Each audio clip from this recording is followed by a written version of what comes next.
Hi, Church of the Cross. I'm giving the sermon recap this week, even though I did not give the sermon. That was from our bishop, Stewart Ruch. He addressed the area of the creed that speaks to our belief in the church. And he spoke about how to say, I believe in the church is an article of faith, right? It takes faith to affirm our belief in the church, but we believe in the church because the scriptures believe in the church, because God believes in the church. And I want to just focus on two emphases that were in Bishop Stewart's sermon. He talked about that the church is a bride. The church is the bride of Christ. The church is a she and not an it. So that this means that the church is personal.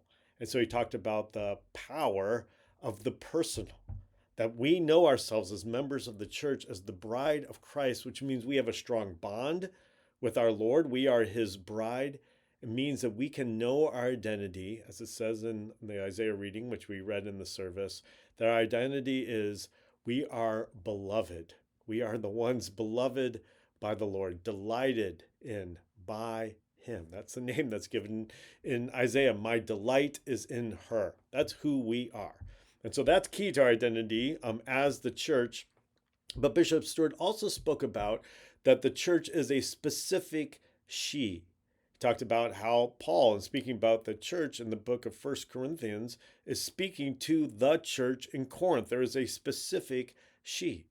So as Anglicans, right, we're big on affirming our connection to the worldwide church, right? And that's really important. So we are part of a global Anglican communion. And we are part of a province, right? A national grouping of Anglican churches. And we are part of a diocese, a regional grouping under a single bishop. And all those things are really important. It's actually one thing that differs the Anglican church from other church traditions that maybe we've been a part of in our lives, that importance of connection, and that we're part of a bigger church, an historical church. And yet, even as we affirm that, we also affirm the importance, the priority of proximity, which means first and foremost, we know ourselves as a church, as a local church, as a church where we meet together in person, where we know each other, where we interact, where we dialogue with one another face to face. That's key to our identity as a church. Yes, we're part of a worldwide church. We're part of a historical church, but we are part of a specific church at a specific time in a specific place. And there's priority given to that. That's where we can live out our identity as a church. So I encourage you, if you weren't able to be there on Sunday, to make some time this week to listen to that sermon. I think it's a very key sermon for us as we think about our identity as the church.